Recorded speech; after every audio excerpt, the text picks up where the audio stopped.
手上这个组合呢是黛露娜搭配的 F6啊，像这一套呢也是2000多的这样的一个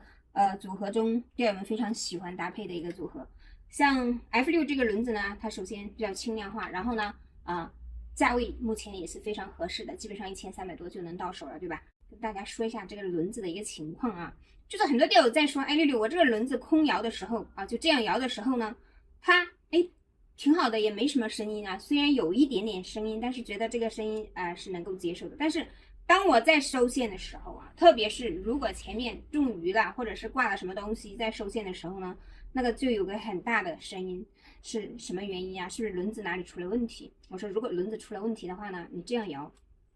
它就会有声音，就会有你不想听到的很讨厌的声音。如果你是上线啊收线中鱼的时候，中鱼收线或者是其他情况下收线的时候有响声，那么它唯一的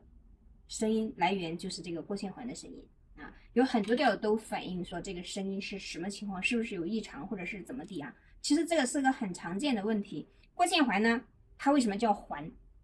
它是有空腔的，对不对？它环它跟里面其他的轴承和零件，你在受力的时候，它就会有夹角产生，就会摩擦，就会发出声音。所以一定是，你这样空摇的时候，会比你中鱼的时候更静音一点。也就是说，你中鱼收线的时候挂了东西，受力收线的时候呢，那你过线环这里受到的摩擦力会更大，所以它会发出一些感觉上有点刺耳或者是有点大一点的声音啊，这个是正常现象。只要咱们轮子其实这样正常摇着，收线没有问题，它轮子机身内部都是没有问题的哈，所以大家不用过于担心。如果真的觉得太吵，你可以加点油什么的啊，这个问题不大。就是其实，在野外做钓的时候呢，大家也很少会去留意到这个声音，但是有些钓友会比较敏感一点啊。就是简单说一下这个过线环声音的一个情况，它不只是某一款轮子或者是某一个轮子的情况，它是只要是这种结构的。